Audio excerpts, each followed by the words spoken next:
Hello les amis, nous sommes le samedi 31 octobre 2020 et nous sommes toujours au front car une terrible nouvelle encore est tombée, l'obligation du port du masque pour les enfants à partir de 6 ans et à partir de lundi. Et donc là, Séverine, Rémi, bonjour. Bonjour, Bonjour. Silvano. Et donc là, il y a beaucoup, beaucoup de réactions, quoi. On dirait qu'il y a des gens qui se sont réveillés en disant c'est quoi encore cette nouvelle chose, puisqu'un gamin de 6 ans, lui faire tenir un masque, déjà, bah, c'est l'appréhension, c'est la compréhension, c'est l'apprentissage de la lecture à 6 ans, c'est l'apprentissage de l'écriture. Donc, bah, c'est important d'avoir déjà son professeur sans masque. Mais alors, le pire, c'est que le professeur, il ne va pas comprendre ce que dit le gosse, quoi. Et puis, comment un gosse peut éviter de se toucher le masque de 6 ans, peut éviter de se toucher le masque à longueur de journée, je ne vois pas trop. Donc, moi, je voulais qu'on clarifie les règles de port du masque pour les plus de 6 ans, entre 6 et 10 ans, parce qu'il y a beaucoup de choses qui circulent un peu partout. Et voilà, donc qu'on sache ce à quoi exactement on est obligé ou pas. Je t'ai fait parvenir, Silvano, la synthèse, hein, donc elle pourra être circulée, c'est pas très très long, mais l'idée c'est que c'est limité en fait à l'école. Donc en extérieur, il n'y a aucune obligation. Et donc ça, il faut que ce soit bien clair dans l'esprit de tout le monde pour pas qu'on se mette à faire plus que ce qu'on nous demande.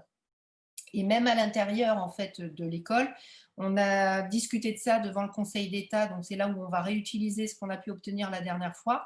On a discuté de ce point-là pour les collégiens et lycéens. Lorsque les collégiens et les lycéens, et donc a fortiori les enfants en élémentaire, font du sport ou une activité physique, ils ne sont pas tenus de porter le masque. Ce qui veut dire donc pendant les heures où ils font des activités sportives, mais également en cours de récréation, qui pour la plupart sont en extérieur également. Donc ça, je pense que c'est un point important.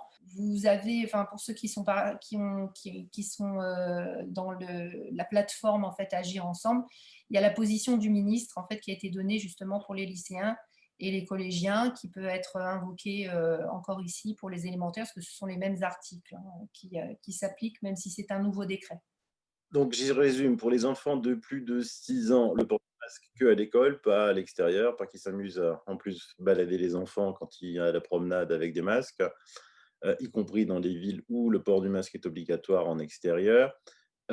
Pour l'école, les cours de récré, bien sûr, à 6 ans, ils sont tous en train de courir à la récré, ils se défoulent, pas de masque obligatoire. Et pour les collégiens qui, par exemple, ou les lycéens qui feraient un basket, un foot pendant la cour de récré, pas besoin de masque. Alors, normalement, c'est ça, c'est la position du ministre, puisque c'est lorsqu'on fait une activité physique ou sportive. Bien, bah ça c'est bien. Voilà, Donc, on va mettre ces éléments-là. Euh, voilà. Comme ça, vous, parents, vous pouvez les apporter au directeur, proviseur de votre école sans aucun problème, pour pas qu'il fasse lui non plus d'excès de zèle, puisque c'est le ministre tout-puissant qui l'a dit. Voilà.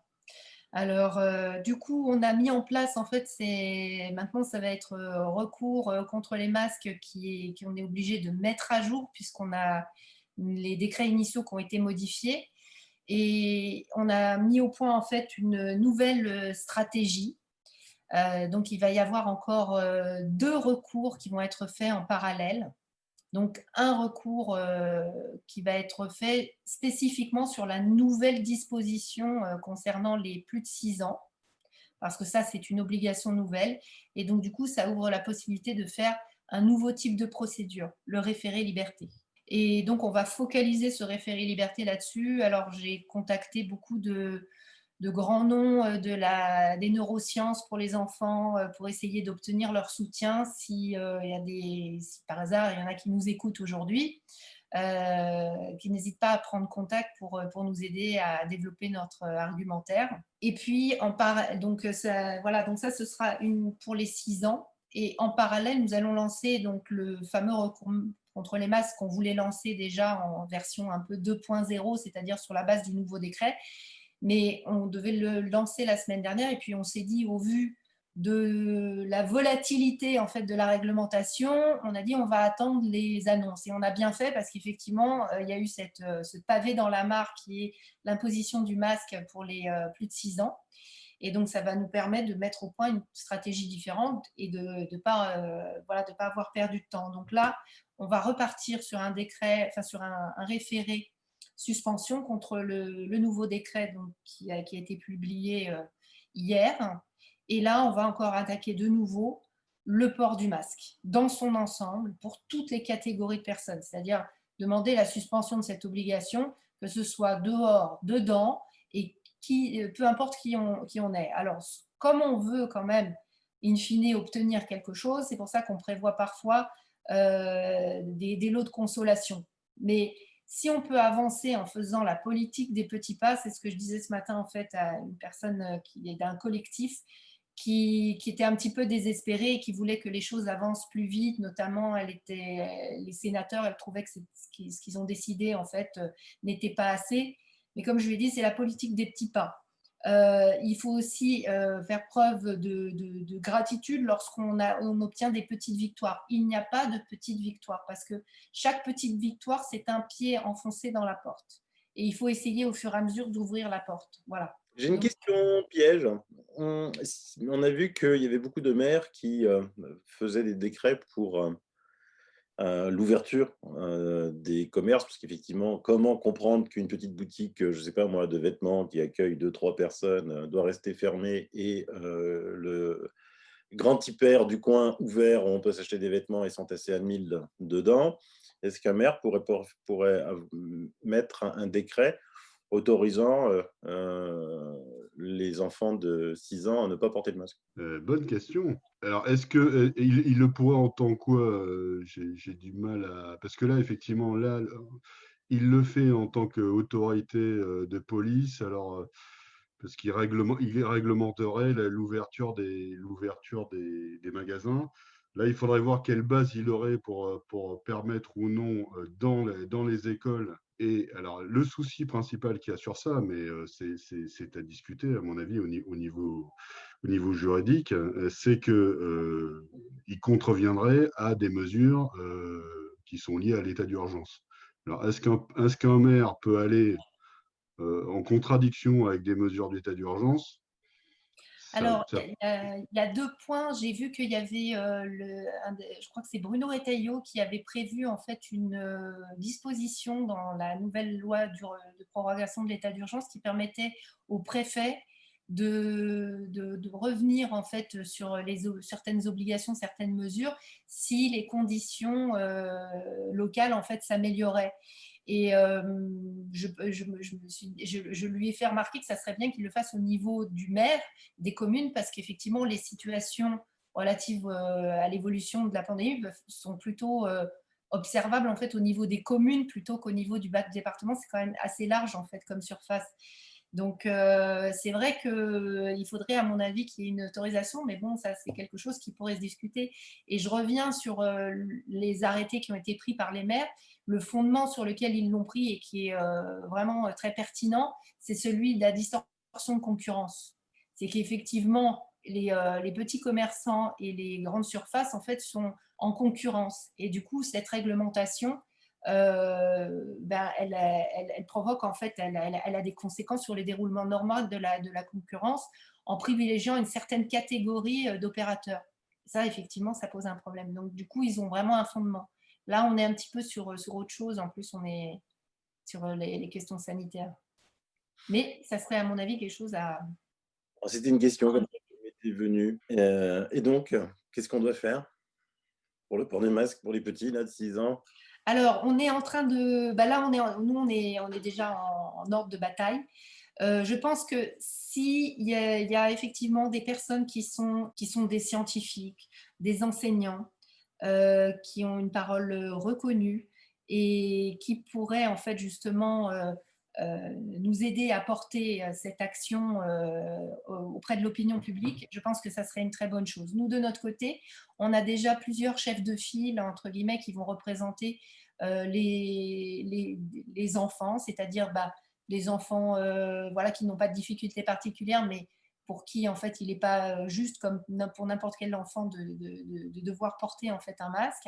Et puis on a des catégories particulières, des enfants qui sont asthmatiques, des enfants qui sont autistes, qu'on veut mettre aussi en avant parce qu'on estime que dans tout ça, vous savez, il y a un principe constitutionnel qui a été consacré en mars 2019, tout récemment, c'est la protection de l'intérêt suprême de l'enfant. Et le Conseil constitutionnel l'a placé vraiment tout en haut de la pyramide. Et je crois qu'aujourd'hui, avec ces règles-là, ce principe-là est complètement bafoué. Donc voilà, nous, on va axer vraiment ce recours très fort en fait sur tous ces thèmes-là. Et ce que je dirais, c'est qu'il faut qu'on continue d'être unis, qu'il n'y a pas de petite victoire, qu'il faut, même si on a perdu une bataille, on n'a pas perdu la guerre et qu'on sait que ce sera un vrai marathon. C'est même plus qu'un marathon, c'est une ascension. C'est l'ascension de l'Everest. Et je parle un peu en tant que marcheuse, c'est pas après pas. Et les parents d'élèves, parce que moi je connais beaucoup de parents d'élèves qui sont debout sur la table parce que quand ils ont appris cette horrible nouvelle, ils ne peuvent pas se joindre à vous? Ah si, de toute façon, on a des collectifs qui nous soutiennent et donc du coup, c'est très bien parce que lorsqu'on s'adresse à ces collectifs, vous voyez, s'il y avait des personnes qui au départ voulaient se lancer dans l'action et au moment, voilà, ont eu des petits doutes et finalement, dès qu'il y a une personne qui a un peu un doute et qui ne veut plus être chef de file, on a la possibilité d'aller voir les collectifs de parents, la tête du collectif et de leur dire bon ben voilà, écoutez, ça serait bien, on pourrait trouver quelqu'un qui puisse défendre telle catégorie de personnes.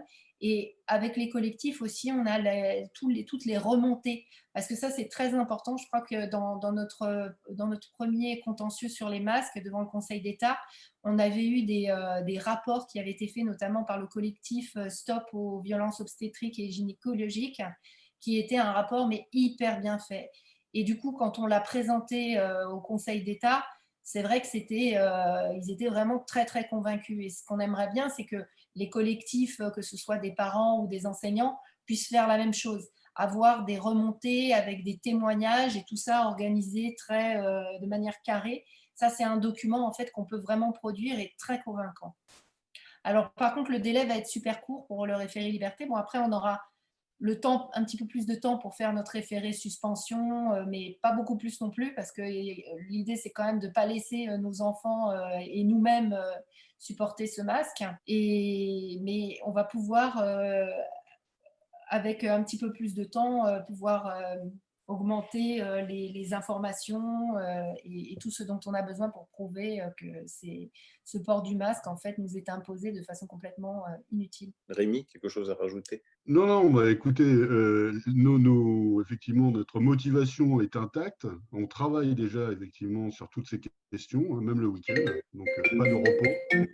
Et donc là, on a des nouvelles idées. Il nous faut effectivement votre participation et voilà. Et puis, comme dit Séverine, au fur et à mesure, on arrivera à trouver des biais pour essayer d'améliorer la situation. Parce que ça, je le rappelle, hein, c'est pour l'instant, chaque fois qu'on a été devant le Conseil d'État, les règles ont changé, hein, je rappelle. Si on va devant le Conseil d'État parce qu'on n'est pas d'accord contre un décret XY et qu'ensuite ce décret XY est annulé pour être remplacé par un décret ZZ, le Conseil d'État ne peut rien faire, c'est vrai. C'est ça. Et je dois dire que quand on a commencé toutes les actions, on se disait au départ, effectivement, il faut prévoir les appels, vous savez, les procédures d'appel. Et en fait, il fallait prévoir aussi les changements de législation. C'est toujours dans la technique de l'assèchement. Et ce qui est bien, c'est que voilà, le collectif est là. On est en capacité, on est toujours en capacité, voilà, de pouvoir faire les choses. C'est pour ça qu'il faut continuer de se mobiliser, continuer de venir rejoindre le collectif, parce que plus on est nombreux et plus on a un vivier en fait de personnes qu'on peut consulter, qui peuvent devenir partie, qui peuvent avoir des situations particulières et aussi qui peuvent nous aider, parce que ce que je dis aussi, c'est que pour l'élaboration de tout ça, on a beaucoup, c'est collaboratif, hein, vraiment. Il y a beaucoup de gens qui nous aident dans tous les sens, qui nous envoient tout un tas d'informations. Et c'est très important en fait qu'on reste unis et qu'on continue de grossir la masse, parce que je pense qu'il y a un moment en fait où c'est le principe de la masse critique. Ce que je vois aujourd'hui, c'est que au fur et à mesure en fait que l'obligation de port du masque en fait gagne en terrain, il y a de plus en plus de gens qui nous rejoignent. Et il faut continuer comme ça, parce que ça nous permet à tous de nous donner les moyens d'aller encore plus loin. Ça ne s'arrête pas là. En fait, j'espère ne pas dire que c'est le début, j'espère qu'on est au milieu du gué, mais voilà, le chemin est encore long. Il faut qu'on reste motivé, groupé et qu'on grossisse encore la masse. Donc, il faut continuer de venir avec nous, de nous rejoindre. Voilà, On savait dès le départ hein, que c'était un travail de longue haleine et que ça n'allait pas se résoudre comme ça en claquant des doigts. malheureusement.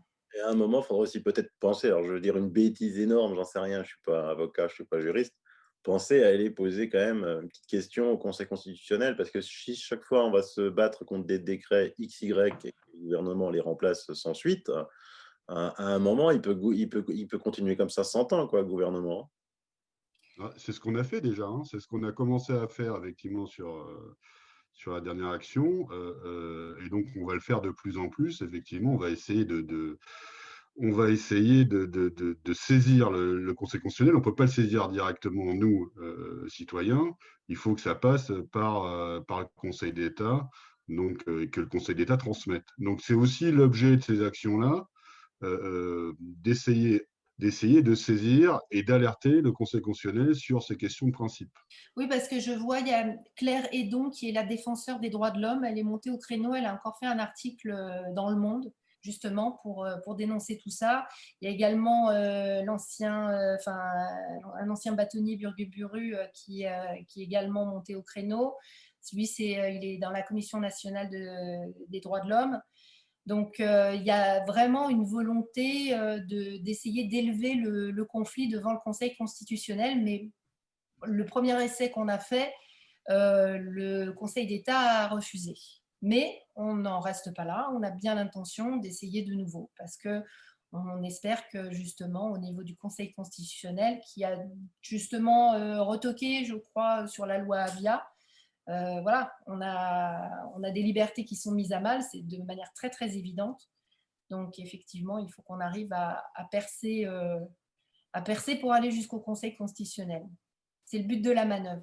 De toute façon, on n'a pas le choix, on est obligé de passer par là. Hein. Le message que Ouais. moi j'ai envie de passer, c'est les maires, soyez courageux, les juges, un peu de courage. Hein, c'est nos libertés fondamentales qui sont en jeu là, chaque jour qui passe Oui. en ce moment. Séverine, Rémi, merci. Et ben, suite au prochain épisode et Merci. courage à vous. Hein. Et comme d'habitude, Et je voulais juste rajouter un truc. Je voulais remercier en fait toutes les personnes qui nous envoient des témoignages de sympathie et des remontants pour nous dire voilà, on vous suit pas. Ça nous fait vraiment beaucoup de bien parce que croyez-moi, c'est pas non plus facile pour nous de tenir le rythme et puis de voir que le droit est si malmené en fait aujourd'hui. ouais. Et nous aussi, on aimerait faire autre chose de nos week-ends que de bosser, n'est-ce pas? Voilà. Allez, bye. Bye bye Au Rémi. revoir. Merci.